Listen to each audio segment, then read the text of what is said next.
Саламатсыңдар ма, балдар? Саламатсыздар. Бүгін біз сендерменен Қазақстан тарихы 9-10 параграф 20 ғасырдағы Кеңес одағының тұсындағы Қазақстан Республикасының экономикасының дамуын өтеміз. Бұл тақырып, балдар, көптеген сұрақтар туындататын тақырып. Яғни, Кеңес одағының тұсындағы Қазақстан Республикасы экономикасының даму үрдісіндегі тиімді және тиімсіз жағына тоқталып өтеміз. Енді ол тақырыпты біз бастар алдында мынау жаңағы берілген интернет бойынша кішкене тамашалаймыз. Осы тақырыпқа әдемілеп қарап, көңіл бөліп тыңдап алыңдар. Қазақстанның 20 ғасырдың басындағы әлеуметтік-экономикалық жағдайы қандай болды? Столыпин реформасы қазақтарға қалай әсер етті? Қазақ халқының қала тұрғындары қандай жағдайда болды? Сұрақтарға жауап беруге тырысайық. Қазақстанның 20 ғасырдың басындағы әлеуметтік-экономикалық жағдайы қандай болды? 20 ғасырдың басында Ресей империясының отарлық саясаты күшейе түсті. Отарлық саясат әсіресе аграрлық салада қарқынды жүргізілді. Өйткені аграрлық мәселе қоныстандыру саясатымен тығыз байланысты еді. Қазақ өлкесіндегі артық жерлерді анықтайтын қоныстандыру басқармалары құрылды. 1917 жылға қарай жергілікті халықтың 45 миллион десятина жері тартып алынып, 1,5 миллионға жуық қоныс аударушыға бөліп берілді. Столыпин реформасы қазақтарға қалай әсер етті? Столыпиннің аграрлық реформасы 1906 жылы 9 қарашада патша жарлығымен басталып, уақытша үкіметтің 1917 жылғы 28 маусымдағы қаулысымен жойылды. Столыпиннің аграрлық реформасы орыс шаруаларын көшіру арқылы отар аймақтарды игеру болды. Қоныс аудару қорына қазақтардың жайылым, суат, мал айдау жолдарын, қыстақтарын тартып ала бастады. Сонымен бірге қазақ өлкесінде Орынбор, Орал, Сібір, Жетісу казак әскерлері де орналасқан болатын. Мұндай жағдайлар қазақ халқының дәстүрлі мал шаруашылығының күйреуіне әкеліп соқты. Қазақ халқының жаппай жерсіз қалуымен әлеуметтік күйзелуі басталды. Соның салдарынан әлеуметтік шиеленіс арта түсті. Қазақ халқының қала тұрғындары қандай жағдайда болды? Ең ауыр және жалақы аз төленетін жұмыстарда істеген қазақ жұмысшыларының әлеуметтік жағдайы ауырлап, құқықтары аяусыз аяққа тапталды. Осы кезеңді Ахмет Байтұрсынұлы қазақ ұлтының өмір сүруінің өзі проблемаға айналды деп сипаттады. Қазақ жұмысшыларының азаматтық әрі әлеуметтік құқықтары жиі бұзылып, жағдайлары өте ауырлай түсті. Олар жалақы аз төленетін жұмыстың ең ауырын істеді. Осындай ауыр жағдайлар жұмысшылар мен шаруалар қозғалысының өріс алуына себеп болды. Құрамындағы Қазақстан экономикасының даму үрдісі, балдар. Енді осыған көңіл бөле отырып, не түйіндейміз, балдар? Қазақстан Ресей империясының отар елі болып келді. Қай жылдан қай жылға дейін? Жоқ, дұрыс емес. Мысалға, 1731 жылдан бастап 1922 жылға дейін деп айтуымызға болады. Себебі 1922 жылдан бастап толығымен Кеңес одағы құрылған кезең. Саламатсыздар ма, құрметті қарсылас топ және менің сыныптастарым. Бүгінгі біздің талқылайтын тақырыбымыз КСРО кезіндегі Қазақстанның экономикасы жайлы талқылаймыз. КСРО Кеңестік социалистік республика одағы Еуропадағы және Азиядағы 1922 жылдан 1991 жылға дейін болған мемлекет. КСРО 15 республикадан құралған ірі мемлекет. 1917 жылы Конституцияға сәйкес КСРО бір тұтас одақ, көп ұлтты және социалистік мемлекет болып жарияланады. Әрбір одақтас республиканың одақтан еркін бөлініп шығуға мүмкіндігі болды. Мен өз сөзімді аяқтаймын. Қарсылас топтың маған деген сұрағы болса дайын. Саламатсыздар ма, құрметті оқушылар және де қарсылас топ. Мен Алаш партиясының лидері Бақтиярқызы Жайна. Біздің бүгінгі тақырыбымыз Кеңестік социалистік республикасының экономикасының минустары. Біздегі дефиниция пролетариат және де лагерлер. 1930 жылдары КСРО-да социалистік қатынастар орнады. Социализм тоталитарлық және казармалық сипат алды. Мемлекеттік меншік нығайып, өндіріс құрал жабдықтарына қоғамдық меншік орнап, шаруалар жерден шеттетілді. Жұмысшылар орнықтырылған мемлекеттік меншікке қатысы жоқ, еңбек күнін сатып күн көретін пролетариат қалпында қалды. Пролетариат дегеніміз, яғни жұмысшы қанша уақыт жұмыс істесе де, өзінің жұмыс қанша ақша тапса да, өзінің белгілі бір аймағы болса, жері болса, оны өз еркіне, өзінің атына аудару алуға мүмкіншілігі болмады. Және де қазіргі есептейтін болса, 1922-1940 жылдар аралығындағы проценттерге сүйенетін болсақ, яғни біздің Кеңес одағының экономикасы көтерілген, яғни 5-2%-ке қарай көтерілген. Себебі ол жерде бізде салық жиналымы көп болды, ал салық жиналымы көп болғаннан кейін халық өзінің бар мүмкіндігін берді, ал бар мүмкін бергеннен кейін қазақ халқы көбіне мемлекеттер кемей бастады, яғни өздері жағдайлары нашарлады, бірақ экономика жақсарды. Онымен қоса 1940 мен 50-ның аралығында экономика 2%-ке түсіп кетті. Себебі ол кезде соғыс болды, бірақ соғысқа қарамастан ол экономикасы жоғары сақталып қалды. Қайырлы күн, дебатер қауым және де менің қарсылас тобым. Мен бірінші өзімнің қарсылығымды айтып кетейін. Жайна Бикешке жаңа ол айтып өткендей, Кеңес одағының кезінде, яғни жұмыссыздық пайда болды дедіңіз. Жұмыссыздықта сіз айттыңыз, өнеркәсіптен лагерлерге байланысты дедіңіз, бірақ мен оған келіспеймін, себебі Қазақстанда КСРО кезінде өнеркәсіптер ашылды, 40 өнеркәсіп орны ашылды, сонымен қатар Қазақстан егін шаруашылығымен айналыса өтті. Соның біреуіне факт ретінде айтып кетейін, Теміртау болатын. Теміртауға бүкіл КСРО бойынша, яғни 15 мемлекеттен 20 мыңнан астам жұмысшы келді. Олардың арасында бір-бірімен тәжірибе алмасу жүрді, сонымен қатар жұмыс та істеді. Және де Кеңес одағының кезінде соғыстан экономикалық жағынан әбден құлдырап шыққан болатын. Кеңес одағы соғыстан әбден құлдырап шыққан болатын, бірақ Кеңес одағы тез өз есін жия алды. Соғыс жылдардан кейін 32 мың өнеркәсіп орны мен 100 мыңнан астам ауыл шаруашылық өнеркәсіп орындарын қайта шығындарын өтеп алды. Яғни олар өздерінің жоспары арқылы орындау керек болатын яғни шаруашылықты тез әрі 2 есе көп қып алды. Сонымен қатар орыс және шет ел монополияларында Қазақстандағы акционерлік капитал яғни 71 миллионға жетті. 71 миллионға жетті. Бұл бізде мұнай және кен өнеркәсібінің арқасында болды.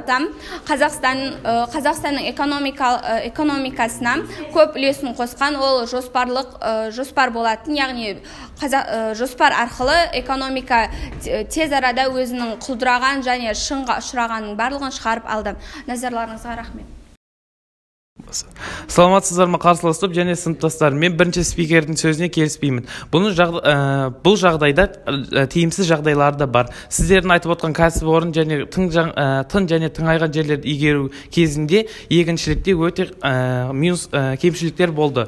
Қазіргі кезде 1953 жылы Сталиннің қайтыс болғаннан кейін билікке Хрущев келді. Хрущев келгеннен кейін тың және тыңайған жерлер саясаты жүзеге асырды. Ол кездерде 30% жердің пайызы эрозияға ұшырап, топырақтың құнарлығы азайды. Және де 700 қазақ мектебі жабылып, орыстану тілінде кетіп жатты. Орыс тілінде өтіп жатты. Және де қорытындылай келе, бұл жерде қазақ жерлерге өте зияны тиді. Құмының құны қималтынан қымбат. Қазақ елі, ассалаумағалейкум. Мен Тұран тобының екінші спикері Бостан Ерасыл. Біздің бүгінгі қарарымыз КСРО кезіндегі Қазақстанның экономикалық жағынан тиімді болуы. Біріншіден мен өзімнің қарсы топтағы лидерімен бірінші спикеріне наразылығымды білдіргім келеді. Алаш тобының лидері өз сөзінде айтып өтті, жалақы жағынан және де өнеркәсіп жағынан Қазақстанға өте тиімсіз болды деп айтып өтті. Менің оған қарсы факттарым бар. Оны айта кететін болсам, бізде жұмысшы жағынан 1960 жылдан ары қарай 2.200.000 адамға дейін жұмысшы жағы өскен болатын. Ал Алаш тобының бірінші спикерінің сөзі бойынша бұл жағдай деп көбірек қайталанып, бірақ біз қандай жағдайда ол қолданып отырған, не туралы айтып отырған, экономикаға мектептің не қатысы бар екенін мүлдем түсінген жоқпыз. Және де мен ары қарай өз сөзімді жалғастыратын болсам, Қазақстанға экономиканың тиімді жағын алып, орталандырылған салалық министрліктердің орнына аумақтық басқармалар, яғни халық шаруашылығына кеңестер құрылып отырды. Және де тағы да бір тиімді жағы ол Байқоңыр. Байқоңыр Қазақстандағы КСРО құрамында болса да, ол Байқоңыр Қазақстан жерінде орналасқаны, бұл да бізге өте үлкен тиімді болып саналады. Және де халық жағдайын ойлау мақсатында карточка жүйесі жойылған болатын. Сонымен қатар экономика жағынан айтып өтетін болсам, 1940 жылы 634.000 жұмысшы жұмыс жасаған болатын, 912.000 шаруа болған. Бұның бәрі wikipedia.kz сайтынан алынған. Сіздердің қарсы тараптарыңыз болса, менің факттарым осы. Соғыстан кейін жұмысшылардың қатынасы пайдасына қарай өсіп отырды. Соғыстан кейін мен соғысқа дейінгі жұмысшылардың саны 30%-ға едәуір өсіп отырған. 1945 жылы халық шаруашылығында істеп жүрген жұмысшылардың саны 100.000-нан асарлықтай болған. Оны менің командамдағы еңлік спикер айтып өткен болатын. Ал өнеркәсіп адамдардың саны 300.000-нан астам адамдар саны жұмыс істеген болатын. Мен өз сөзімді қорытындылай келе, қарсылас топқа осындай айқын дәлел көрсете аламын. Картаға қарасақ, мынау Ақтөбе және де солтүстік Қазақстан бойынша біздегі шартты белгілер берілген. Сондағы заводтар, фабрикалар жұмыс жасап жатқанын және де ондағы ішіндегі жұмысшылардың халықтың өз-өзін асырау және де табыс көзін тауып жатқаны айқын дәлел. Алдарыңызда Қазақ КСР картасы. Міне мен жаңадай айтып өткен айқын дәлелдің бірі осы Байқоңыр ғарыш айлағы және завод, фабрика, өндіріс салалары біздің картамызда белгіленген. Сондықтан да мен өз сөзімді қорытындылай келе, Қазақстанның экономика жағынан өте тиімді болды деп ойлаймын. Қарсылас топтың сұрақтары болса, қойыңыздар. Саламатсыздар ма, қарсылас топ және де көрермендер. Мен өз спикерімді және де лидерімді қолдай келе өз сөзімді қорытындылай кетейін.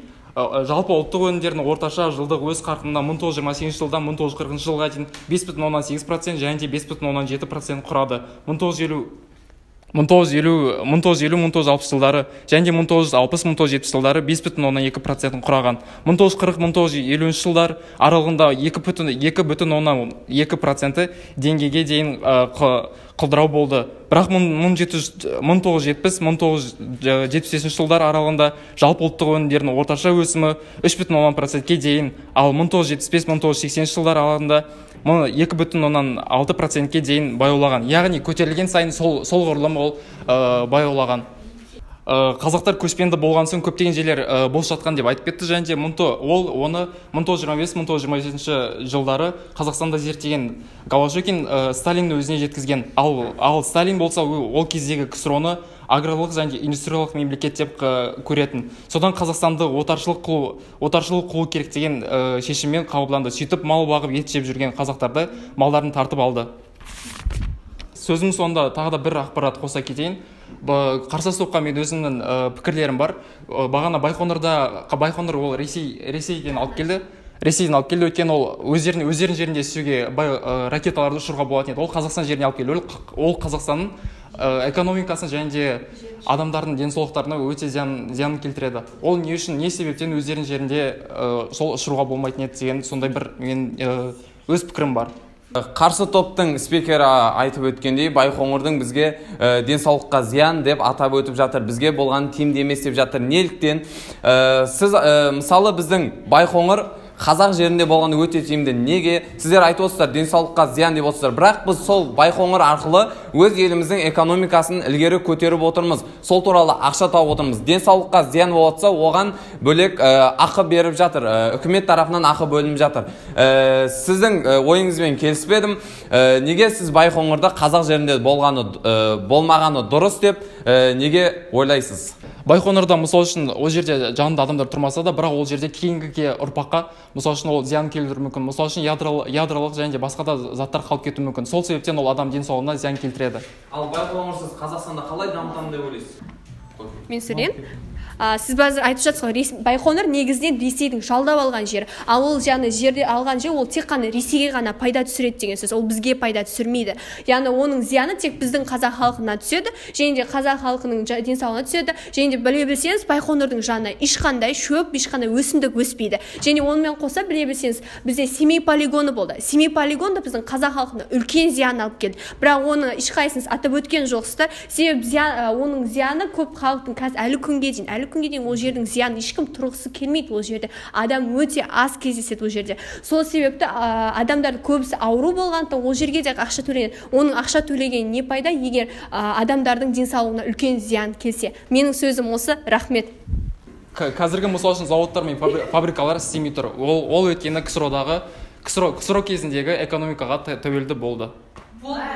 Балдар, бүгін сендер мынау КСРО тұсында Қазақстанның экономикалық дамуын екі топ арасындағы кішкене бәсекелестікке көңіл бөліп тыңдадыңдар, иә? Сендер өз ойларыңды түйіндедіңдер. Қай кезеңнен басталып, қай кезеңге дейінгі қандай дәуірлеу кезеңінде болды деген сұраққа жауап бере аласыңдар, иә? Енді осы екі топқа байланысты пікірді Асхат ағай біздің сабағымызға қатысып отыр. Сол Асхат ағайдың кішкене пікірін тыңдайық. Ал, құрметті дебат сүйер қауым, бүгін дебатқа қатысқан командалар, баршаларыңызға алғысымды білдірем. Тақырыпқа сай өте керемет ойнап шықты екі тарапта. Бұл командалар біздің мектептің алға барлық жарыстарда өздерін көрсетіп жүрген тәжірибелі командалар, тәжірибелі ойыншылар, сондықтан өздерінің тәжірибесімен бүгінгі берілген тақырыпты алып шықты деп ойлаймын. Сәуле апай, мынау бүгін тарих сабағын осы тақырыпта көтеріп, дебаттың ережелерімен осылай ұйымдастырғаныңызға мың алғыс. Командаларға жеңіс демейміз, жалпы бұл жерде достық жеңді. Алдағы уақытта сәттілік. Барлықтарыңыз жұмыстарыңызды ары қарап жалғастыра беріңіздер.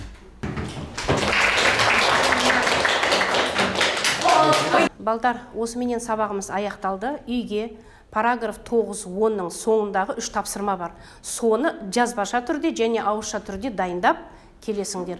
Және осы тақырыпқа байланысты пікірлеріңді де білдіруге дайындалып келіңдер.